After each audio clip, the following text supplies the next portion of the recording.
একটা সময় সিটি পাঠাইতে সময় লাগতো 6 মাস, 3 মাস, 1 মাস 15 দিন। এখন এক ধাক্কা দেবো, চলে যাবে আমেরিকা ডোনাল্ড ট্রাম্পের কাছে।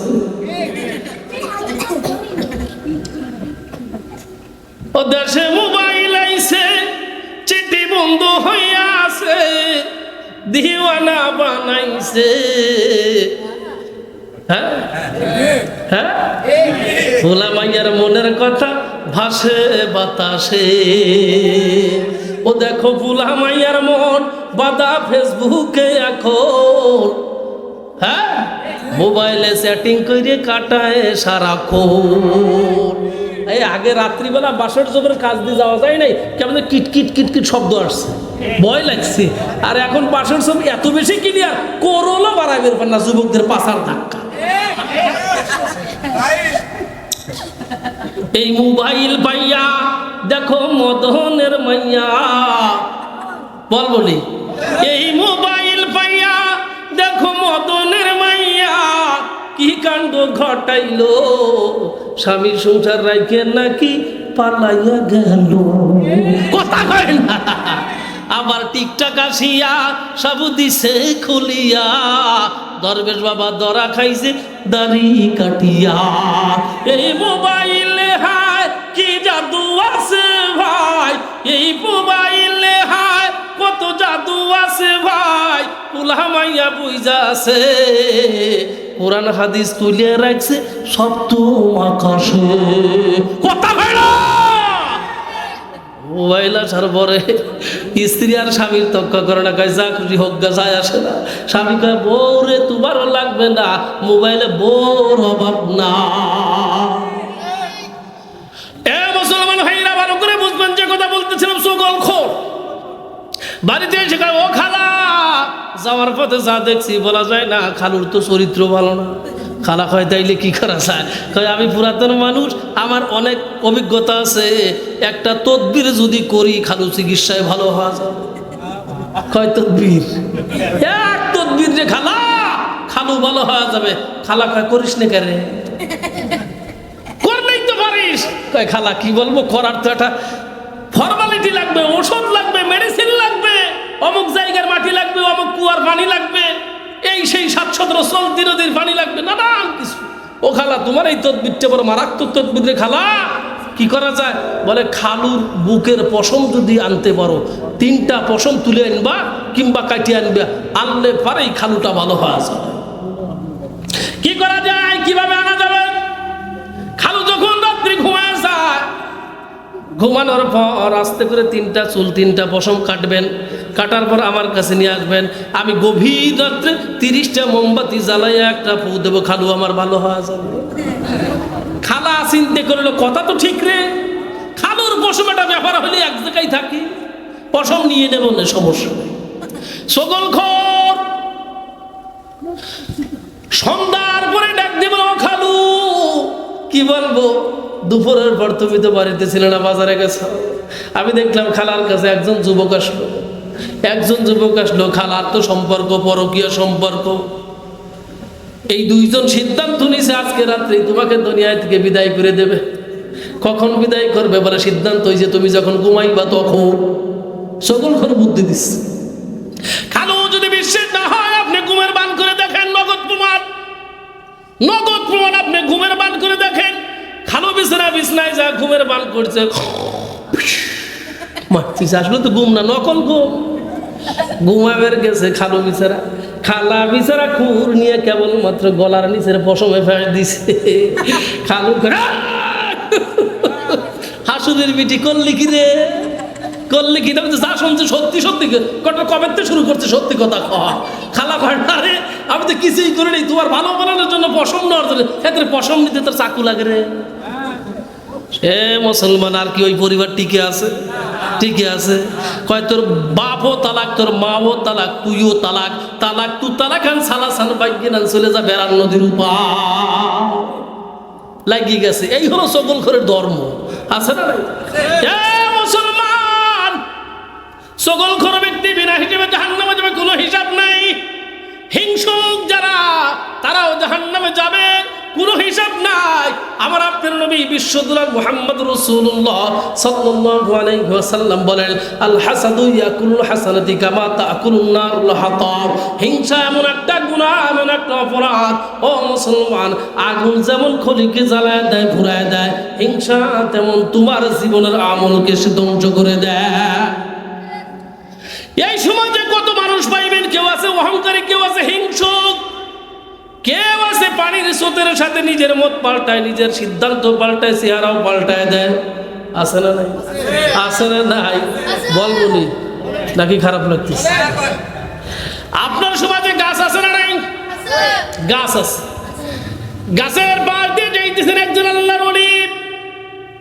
গাছ আল্লাহর ওলিকে কেন্দ্র করে বলতেছিল, ও আল্লাহর ওলি, ইয়া সাররি কুন মিসলি, ও আল্লাহর ওলি তুমি আমার মতো হয়ে যাও।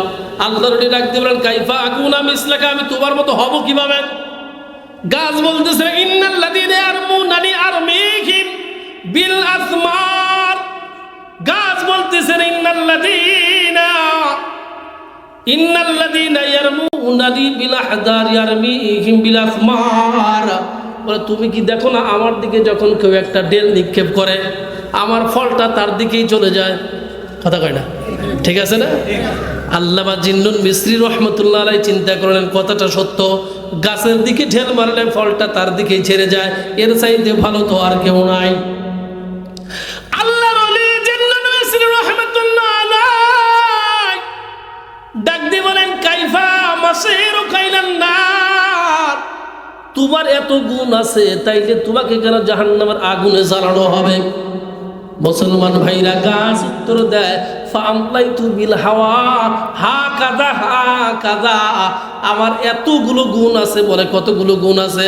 বলে আমি মানুষের ফল দেই, আমি মানুষের ছায়া দেই, আমার পাতা গাছের, আমার পাতা ছাগলের খাদ্য হয়, গরুর খাদ্য হয়, ভেড়ার খাদ্য হয়, আমাকে কাটার পর বাড়ির সুন্দর আসবাবপত্র বানানো হয়।